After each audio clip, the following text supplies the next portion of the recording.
and teriyaki sauce. So, you see this has a lot of fat. You guys see how the muscle's right there, and then the fat is there. So this is the fat I need for my confit.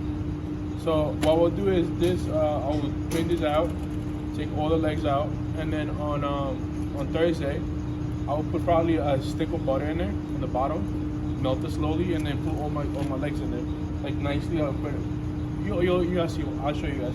So I'll put them nice and then render out for like at least like what 6 to 8 hours, right? Yeah, I'm gonna do it overnight. So we can try to leave it overnight. So the longer it stays, the thinner it's gonna be, and you guys see on Friday, it's just gonna shred from the bone. Because So it's remember, really the nice. ducks have all this insulation because they're in the water all the time, right? So they have a lot of fat. They have a lot of insulation. But also, you ever see? There's a saying says, "You're moving as fast as a duck," or whatever it is. Because underneath the water, you're calm on top. The duck is sitting there, right? But underneath, he's like this, paddling all the time, right? So his legs have a lot of, they're very tough if you don't cook them properly and cook them low and slow, okay? Otherwise, the meat is very tough to eat, okay? But ducks are always paddling underneath the water, you know what I mean? Because that's how they stay afloat. Give me the water to the sink over there. Give me the water. I'll just fill the other one up. Usually when I'm doing pork, like a whole suckling pig, which we're going to do pork in, we're doing Restaurant Depot and the kids from the tech are coming again in February, and we're going to do a pork demo also. So hopefully with the pork demo, I'm trying to get him to bring in a whole suckling pig. So literally all you do is dump it in there. You want the whole duck to be covered, so you can get. Yeah, just put it in the back right here for now. I'm just doing one of each so you guys can see it. Yeah, put a little more in there. So it goes, I think it says for every 5 pounds of duck, it's like 1 cup of the tea bag, yep. The tea juice. A little more. That's good. So, it has to be submerged. Yeah, it has to be submerged. So like Chef was saying, if you're doing a pig, I'll probably add a little bit of apple cider vinegar just to help the pig out. Don't forget, pig doesn't have a lot of flavor. You can pick any flavor you want. So this will stay here like for at least 2-3 days. The longer it stays, the more flavor it gets. So, and then you'll wrap it up.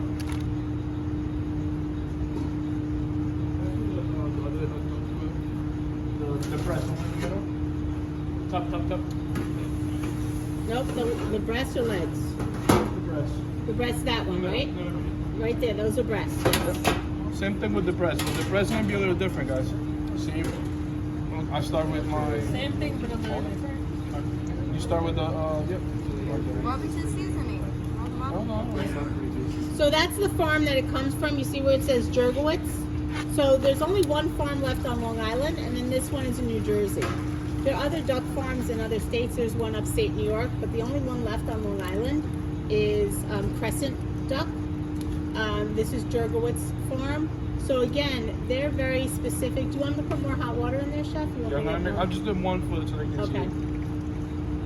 So again, it's ducks.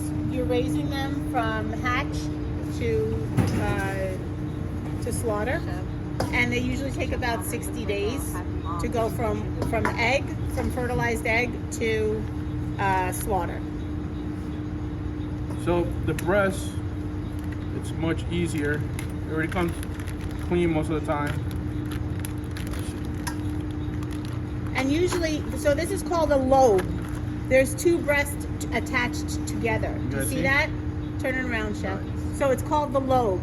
And it's a breast with the tenders attached. So these 2 are the tenders in there. That you see that string. So it's the same thing like a chicken tender, but it's a duck tender. Okay? So it comes in, when you say you're getting a duck breast, it's coming with 2. It's a lobe. It's 2 breasts together. And then you have to split them. Okay? So, but you see how much fat is on there? Yeah. So much. You gonna score them? Yeah. No. After? Yeah. When it comes out, when we try it, because I don't want it to get too Right. Yeah. So I'm just gonna cut them in half, like Chef said, and then if I can serve this in the restaurant like this. I can do it like a raw seasoning on it. I will score them. I should make one, right? Yeah, I would do one. Yeah, I'll maybe save have one them for you. taste. Yeah. So. So what's up? So for this one, I'm gonna go a different direction. So I'm gonna do storing these. Stick of cinnamon. This is where you guys gotta be careful. The soy sauce is really salty. You don't want a lot of salt. You don't want a lot of it.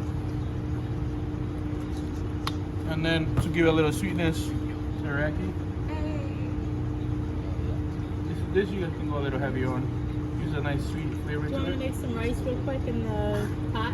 You got hungry? Ricer? Fried rice? Well, you're gonna cook some duck for them, right? Yeah. All right. I'll make some. Fried rice, chef? What's the rest of the water? So like I said, so this recipe, this idea came up to me because of my old boss. He's a chef. He's still a chef. So he would do just a plain black tea. You'll get expensive tea though. It's really good. And he usually leave it there for like 2 to 3 days, and then on Fridays we Thursday night we confit it, and then Saturdays we for our special. So it'll be a shredded duck on risotto with pumpkin seeds, butternut squash, and it will be goat cheese, honey goat cheese. No, sorry, maple honey goat cheese. All right, and then he will sprinkle on top, and we'll top with oranges and the arugula on top, and pickle onions. So it's a pretty tasty dish. But like I said, I keep playing with the recipe and I make different things. Chef, you already had math? No. Are you canceling that? Nah, she's not there. Hi, Doug. All of it. Yeah, fuck it. I know. That's good. The breads are smaller. So same thing, you want to submerge them. So which one are we going to taste? What's up? Breast or that one? Sorry, what's that? Which one are we going to taste? This one or that one? You guys are gonna taste both. So we're gonna do 2 preparations on Friday. So I'm gonna make the risotto. It's just slightly different. Slightly different, but you guys gonna taste the risotto. I have a question. Yes. How much does this all cost? That's a good question. You're looking around like served in the restaurant or like raw, like how it is right now. Raw. It depends where you get it from. So Here. you're probably looking around for 1 case of this. You probably like 1 case would probably be like 6 packs I'm doing. You're probably looking around like roughly like maybe like $200 on the Oh, that's not bad. That's not bad. But no. So if I were to serve this whole piece in the restaurant, like let's say I give you this, right? Charges are 50. Around you're looking around between $45 to $60, and depending on what I'm serving it on. So if it's an appetizer, you probably can charge like $20, $18. But if it's a whole entree, like I was saying risotto and all stuff, you can definitely get away with like $45, $50. What if I just bought This? If you go to a Chinese restaurant and you ask for Peking duck, you have to do Yeah. that days ahead of time. Yeah, you gotta. this? The chef will like. Chef, did anyone like ask you just for the raw chicken? For raw chicken? Like you wanted to just buy it straight up? No, usually we don't serve this. So usually it's already prepped and it's counted out. So for like on Saturdays, right? Like I said, this is special. So I probably order like 2 cases just for Saturday and Sunday. And then on the week I'll like run it maybe like only at nighttime. So it's more like a dinner special. And then next week I'll change it. So we don't order a lot of it because like my boss really loves to change the menu every week. So I had to come up with ideas every other day to what we can put in the menu. But there's some things that will stay. If people really love the duck, we'll keep it for 2 weeks. And then we'll get something else. Yeah. So you guys can do this at home in a smaller quantity. Like I said, one cup of tea can get you a lot of brine. Chef, if it's in smaller quantity, do we still have to let it like sit for that long? Like 2 or 3 Yes. days? You want the longer it stays. So like I was saying, this is really gamey. You guys have had duck. So I'm gonna cook this without being in the brine. So I'm gonna do that one there so you guys can taste it. That's what I'm gonna do too. So you guys can taste it. And it's really really gamey. Like a weird smell. It's not a real smell. So come here, you can smell it. You guys can smell it. It's like it's not a weird smell, but the taste. Because don't forget to eat Let me spill it. different. I'll let her. She can grab the raw duck. Let me smell the raw duck. Bring it over here. Bring it over here. Let me smell it. It's not bad. Doesn't smell. It doesn't really smell. Yeah, it's kind of it's pretty normal. Yeah, go wash your hands. Yeah, You should definitely go wash your hands.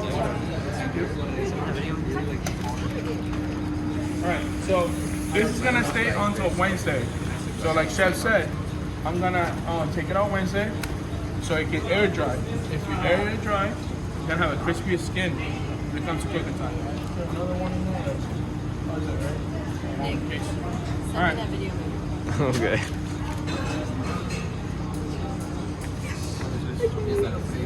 Chicken. All right. So I'm gonna finish it with ginger on top. With everything? With the skin on too? Yeah, to marinate. You're not eating this. I'm just gonna drain it and then take the duck out. Okay. All right. And the other one. All right. So if I was to use this now in the restaurant, I'll make sure it's nice and even, right? Don't forget, you want the fat. The fat's gonna give you the extra crispy skin. And then I will score it like Chef said. So I'll go around. You gotta make sure you have a sharp knife and you don't go too heavy on your knife, not too much pressure. You're gonna score it like you go like this. Look. You see? Only the first layer of the fat. What if you cut it too deep? Then you're gonna get to the meat, and then the meat is gonna cook too long, and then you're gonna lose all the tenderness. It's gonna get dry. So you just want to go on top. You see? That's what you want to do. So this is why I always tell you guys, have a sharp knife all the time, so you guys can do this every time. Look. That's what my mom does for chicken. Make sure seasoning is Did my knife ever turn up? Because it was missing on. Do we have to do it like... Not necessarily, but it gives this a nicer, when it cooks, it gives a nicer presentation. So I can put this whole thing on top of And you the have rice. to score it because otherwise when you go to render it, you won't get penetrate all the fat. See what I mean? So if you don't score your duck, you're never going to render all the fat properly before you get it. So we're not even flipping over a duck. We're just putting it in a pan without any fat in it, and we're rendering that. Do you want me to get a pan on the stove? I went for the rice, right? Huh? I went for the rice. And then once I'll it's put them halfway, in lecture. yeah, halfway. Yeah. And then from here, you guys can do a Chinese spice rub, like a 5 spice. You can put a little bit salt and I pepper. have some five spice. Yeah, I'm gonna make it. Some epis. And if you're Haitian, if you're Spanish, adobo. Right? You can do adobo on top, and then you would just change the rice. You know, you want to do Chinese rice with adobo. You can make a fried rice with this. All right, and that would be it. So, like I said, you guys gotta give it a try. It's really good. It's really good. What's up? Here's your five spices, but I will have them in lecture and then you can. Yeah, I'm gonna finish. Okay. All right, and that's it, guys. Any questions? But, yeah. All right, come on back in.